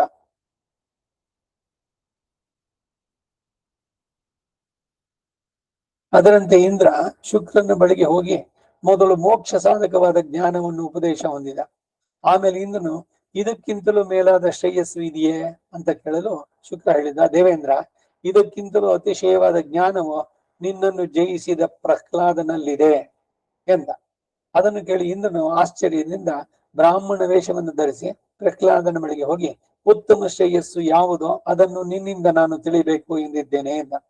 ಆಗ ಪ್ರಹ್ಲಾದ, ಹೇ ಬ್ರಾಹ್ಮಣೋತ್ತಮ, 3 ಲೋಕವನ್ನ ನಾನು ಪಾಲಿಸ್ತಾ ಇದ್ದೇನೆ. ಆ ಚಿಂತೆಯಲ್ಲಿರುವ ನನಗೆ ಈಗ ಈ ಉಪದೇಶಗಳನ್ನು ಮಾಡಲು ಅವಕಾಶ ಇಲ್ಲ ಎಂದ. ಆಗ ಬ್ರಾಹ್ಮಣನು, ನಿನಗೆ ಅವಕಾಶವಿದ್ದಾಗಲಾದ್ರೂ ನನಗೆ ಉತ್ತಮವಾದ ಕರ್ತವ್ಯ ಏನು ಅನ್ನೋದನ್ನು ಉಪದೇಶಿಸಬೇಕು ಎಂದ. ಪ್ರಹ್ಲಾದನು ಅವನಲ್ಲಿ ಪ್ರೀತನಾಗಿ ಉಚಿತ ಕಾಲದಲ್ಲಿ ಅವನ ಜ್ಞಾನ ತತ್ವವನ್ನು ಉಪದೇಶಿಸ್ತಾ ಬಂದ. ಆ ಬ್ರಾಹ್ಮಣನು ಪ್ರಹ್ಲಾದನಲ್ಲಿ ಶಿಷ್ಯವೃತ್ತಿಯಿಂದ ಅವನ ಇಷ್ಟದಂತೆ ನಡೆಯುತ್ತಾ ಅವಕಾಶ ಸಿಕ್ಕಿದಾಗಲೆಲ್ಲ ಆ ಪ್ರಹ್ಲಾದನ ನೋಡಿ, ಮಹಾತ್ಮ, ನೀನು ತ್ರೈಲೋಕ್ಯವನ್ನೆಲ್ಲ ಜಯಿಸಿದ ಬಗೆ ಹೇಗೆ, ಆ ಉಪಾಯಗಳನ್ನ ನನಗೆ ತಿಳಿಸ್ಬೇಕು ಎಂದ. ಅದಕ್ಕೆ ಆ ಪ್ರಹ್ಲಾದನು, ಬ್ರಾಹ್ಮಣ, ಹೇಳುವನು ಕೇಳು. ನಾನು ನನ್ನ ನಡವಳಿಕೆಯಿಂದಲೇ 3 ಲೋಕಗಳನ್ನು ಜಯಿಸಿದೆ. ನನ್ನ ನಡವಳಿಕೆಗಳು ಏನು ಅಂತ ಕೇಳ್ತೀಯೇನು? ನನಗೆ ರಾಜ ಎಂಬ ಗರ್ವ ಇಲ್ಲ. ಬ್ರಾಹ್ಮಣರ ವಿಷಯದಲ್ಲಿ ನಾನು ಅಸೂಯೆ ಪಡುವುದಿಲ್ಲ. ಶುಕ್ರನ ಮತವನ್ನು ಅನುಸರಿಸಿ ಬ್ರಾಹ್ಮಣರು ಹೇಳುವ ನಿತ್ಯ ಉಪದೇಶಗಳಂತೆ ನಾನು ನಡೀತಾ ಇದ್ದೇನೆ. ಅವರು ನನ್ನಲ್ಲಿ ವಿಶ್ವಾಸದಿಂದ ಆಗಾಗ ಹೇಳಬೇಕಾದದ್ದನ್ನೆಲ್ಲ ಹೇಳಿ ಅಕ್ರಮವಾದ ದಾರಿಗೆ ಹೋಗದಂತೆ ನನ್ನನ್ನು ತಡೀತಾ ಇದ್ದಾರೆ. ನಾನು ಯಾವಾಗಲೂ ಶುಕ್ರನ ಮಾರ್ಗವನ್ನೇ ಅನುಸರಿಸ್ತೇನೆ. ನಾನು ಬ್ರಾಹ್ಮಣರಿಗೂ ದೊಡ್ಡವರಿಗೂ ಶುಶ್ರೂಷೆ ಮಾಡ್ತೇನೆ. ನನಗೆ ಅಹಂಕಾರ ಇಲ್ಲ. ಧರ್ಮರತನಾಗಿ ಕ್ರೋಧವನ್ನು ಜಯಿಸಿ ಇಂದ್ರಿಯಗಳನ್ನು ಅಡಗಿಸಿ ವಿನೀತನಾಗಿದ್ದೇನೆ.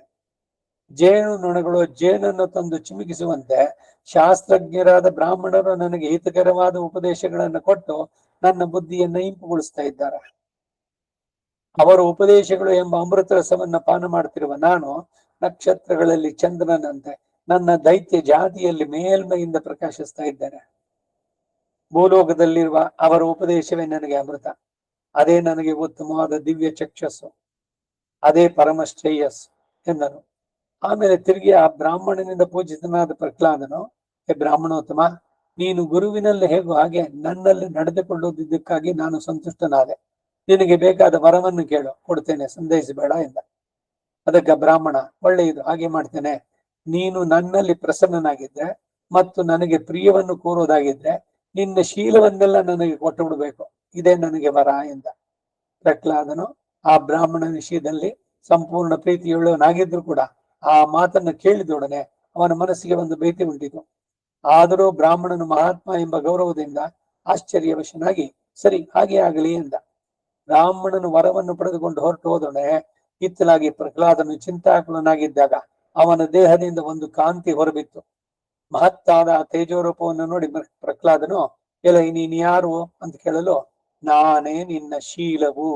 ನೀನು ನನ್ನನ್ನು ತೊರೆದದ್ದರಿಂದ ನಾನು ನಿನ್ನನ್ನು ಬಿಟ್ಟು ನಿನ್ನಲ್ಲಿ ಶಿಷ್ಯನಾಗಿದ್ದ ಬ್ರಾಹ್ಮಣನ ಹಿಂಬಾಲಿಸಿ ಹೋಗಿ ಅಲ್ಲಿ ನಾನು ನಿಲ್ತೇನೆ ಎಂದ. ಹೀಗೆ ಶೀಲವು ಹೋಗಿ ಇಂದ್ರನನ್ನು ಆಶ್ರಯಿಸಿದ ಮೇಲೆ ಅದೇ ವಿಧವಾದ ಮತ್ತೊಂದು ತೇಜಸ್ಸು ಪ್ರಹ್ಲಾದನ ಮೈಯಿಂದ ಹೊರಬಿತ್ತು. ಅದನ್ನು ಕೊಂಡು ಪ್ರಹ್ಲಾದ, ನೀನು ಯಾರು ಅಂತ ಕೇಳ್ದ. ಅದು, ರಾಜೇಂದ್ರ, ನಾನು ಧರ್ಮ. ನಾನು ಶೀಲವನ್ನು ಹಿಂಬಾಲಿಸಿ ಆ ಬ್ರಾಹ್ಮಣನಲ್ಲಿ ಹೋಗಿ ಸೇರ್ತೇನೆ. ನಾನು ಯಾವಾಗಲೂ ಶೀಲವಿದ್ದಲ್ಲಿಯೇ ಇರತಕ್ಕವನು ಎಂದಿತು. ಆಮೇಲೆ ಸ್ವಲ್ಪ ಹೊತ್ತಿಗೆ ಪ್ರಹ್ಲಾದನ ದೇಹದಿಂದ ಮತ್ತೊಂದು ತೇಜಸ್ಸು ಬಂತು. ಪ್ರಹ್ಲಾದ, ಅದನ್ನ ನೀನ್ ಯಾರು ಅಂತ ಕೇಳ್ದ. ಅದು, ಅಸುರೇಂದ್ರ, ನಾನು ಸತ್ಯ. ನಾನು ಯಾವಾಗಲೂ ಧರ್ಮವನ್ನ ಹಿಂಬಾಲಿಸ್ತಕ್ಕವನು ಎಂತು. ಅದು ಹೊರಟು ಹೋದ್ಮೇಲೆ ಪ್ರಹ್ಲಾದನ ದೇಹದಿಂದ ಮತ್ತೊಂದು ತೇಜಸ್ಸು ಹೊರಬಿತ್ತು. ಅದನ್ನು ಪ್ರಹ್ಲಾದ ಹಿಂದಿನಂತೆಯೇ ಪ್ರಶ್ನೆ ಮಾಡಿದ. ಅದು, ನಾನು ನಡತೆ, ಸತ್ಯವಿದ್ದಲ್ಲಿಯೇ ನಾನು ಇರ್ತಕ್ಕವನು ಎಂದಿತು.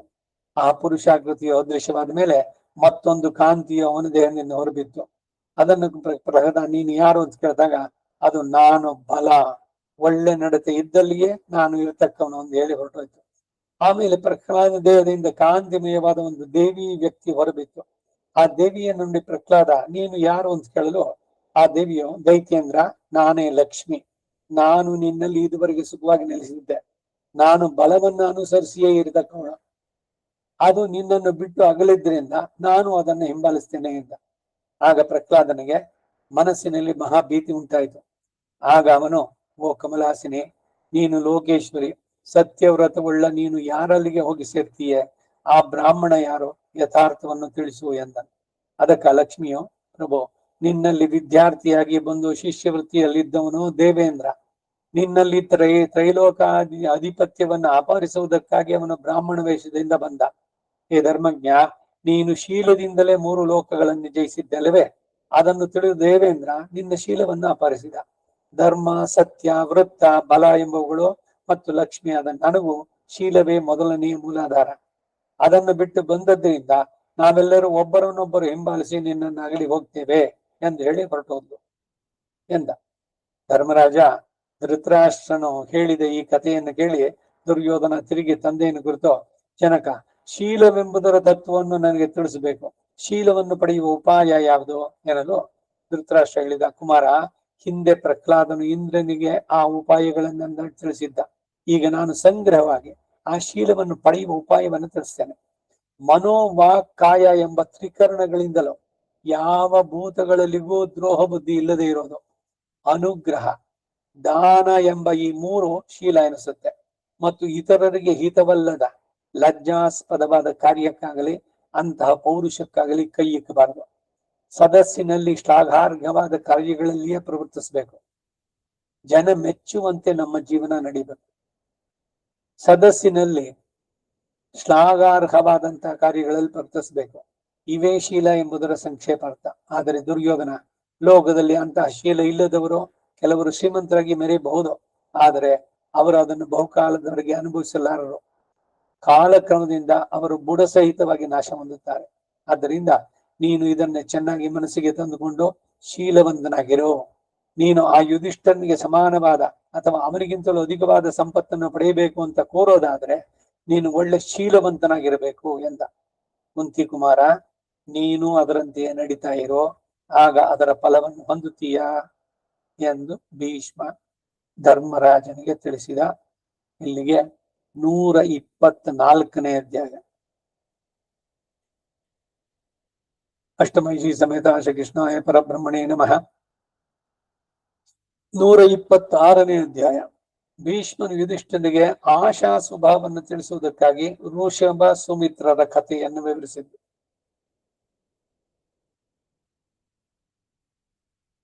ಅಷ್ಟಮೈಷಿ ಸಮೇತ ಶ್ರೀಕೃಷ್ಣಾಯ ಪರಬ್ರಹ್ಮಣೇ ನಮಃ. ಆಗ ಧರ್ಮರಾಜ, ತಾತ, ನೀನು ಮನುಷ್ಯನಿಗೆ ಶೀಲವೇ ಪ್ರಧಾನ ಅಂತ ಹೇಳಿದೆ. ಇನ್ನು ಆಸೆ ಎಂಬುದು ಹೇಗೆ ಹುಟ್ಟುತ್ತೆ? ಅದ್ಯಾವುದು? ಅದನ್ನು ತಿಳಿಸಬೇಕು. ಅದರಲ್ಲಿ ನನಗೆ ದೊಡ್ಡ ಸಂದೇಹ ಇದೆ. ಆ ಸಂದೇಹವನ್ನು ನೀನು ಹೊರತು ಬೇರೆ ಯಾರೂ ಪರಿಹರಿಸಾಗಿಲ್ಲ. ದುರ್ಯೋಧನ ಹೊರಟುತನದಿಂದ ನಮ್ಮಲ್ಲಿ ಯುದ್ಧವು ಆರಂಭವಾದಾಗಲಾದರೂ ಅವನು ಯುಕ್ತವಾಗಿ ನಡೆಯುವನು ಎಂದು ನನಗೆ ದೊಡ್ಡ ಆಶೋತ್ತರ ಇತ್ತು. ಆಶೆಗೆ ಭಂಗ ಉಂಟಾದಾಗ ಮಹತ್ತಾದ ದುಃಖ ಉಂಟಾಗುತ್ತೆ. ಆ ದುಃಖವು ಮರಣವೇ ಎಂಬುದರಲ್ಲಿ ಸಂದೇಹ ಇಲ್ಲ. ನಾನು ಸ್ವಲ್ಪ ಬುದ್ಧಿಹೀನನಾಗಿದ್ದಕ್ಕಾಗಿ ಆ ದುರ್ಯೋಧನನಿಂದ ಆಶಾಭಂಗಕ್ಕೆ ಒಳಗಾದೆ. ನನ್ನ ಅವಿವೇಕವನ್ನು ನೋಡಿದೀಯಾ? ನಾನು ಆ ಆಶೆಯನ್ನೇ ಇಟ್ಟುಕೊಳ್ಳದೆ ಇದ್ರೆ ಇಂತಹ ಸಂಕಟವು ನನಗಿರ್ತಾ ಇರಲಿಲ್ಲ. ಆಶೆ ಎಂಬುದು ಪರ್ವತಕ್ಕಿಂತಲೂ ಮತ್ತು ಆಕಾಶಕ್ಕಿಂತಲೂ ದೊಡ್ಡದು ಎಂದು ತೋರುತ್ತೆ. ಅಥವಾ ಅದಕ್ಕೆ ಇಷ್ಟು ಎಂಬ ಮೇರಿಯೇ ಇಲ್ಲ ಎಂದು ಹೇಳಬಹುದು. ಆಶೆಯನ್ನು ಹೀಗೆಂದು ಯೋಚಿಸೋದಕ್ಕಾಗಲಿ ಅದನ್ನು ಅಡಗಿಸುವುದಕ್ಕಾಗಲಿ ಸಾಧ್ಯವಲ್ಲ. ಅದಕ್ಕಿಂತಲೂ ದುರ್ಜಯವಾದೇನಾದ್ರೂ ಉಂಟೆ ಎಂದ. ಅದಕ್ಕೆ ಭೀಷ್ಮ, ಹೇ ಧರ್ಮಪುತ್ರ, ಇದೇ ವಿಷಯದಲ್ಲಿ ಸುಮಿತ್ರ ಋಷಭರ ಚರಿತ್ರ ರೂಪವಾದ ಒಂದು ಇತಿಹಾಸವನ್ನ ನಿನಗೆ ತಿಳಿಸ್ತೇನೆ, ಕೇಳು. ಹೈಹಯ ದೇಶದ ಸುಮಿತ್ರ ಎಂಬ ರಾಜರ್ಷಿಯು ಒಮ್ಮೆ ಬೇಟೆಗಾಗಿ ಹೊರಟ. ಅವನು ಒಂದು ತೀಕ್ಷ್ಣ ಬಾಣದಿಂದ ಒಂದು ಮೃಗವನ್ನು ಹೊಡೆದು ಬೆನ್ನಟ್ಟಿದ್ದ. ಆ ಮೃಗ ಬಹಳ ಶಕ್ತಿಯುಳ್ಳದ್ದರಿಂದ ಆ ಬಾಣವನ್ನು ಹೊತ್ಕೊಂಡೇ ಓಡ್ತು. ರಾಜನು ವೇಗದಿಂದ ಅದನ್ನು ಬೆನ್ನಟ್ಟಿದ.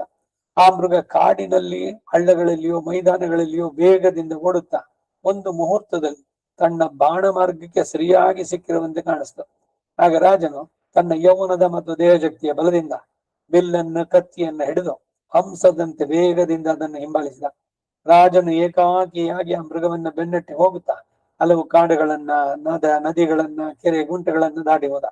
ಆ ಮೃಗವಾದರೂ ಕ್ಷಣಕ್ಕೆ ರಾಜನ ಕಣ್ಣಿಗೆ ಸಿಕ್ಕಿದಂತೆ ಕಾಣಿಸ್ತಾ ಅವನಿಗೆ ಸಿಕ್ಕದೆ ಮಹಾವೇಗದಿಂದ ಓಡ್ತಾ ಇತ್ತು.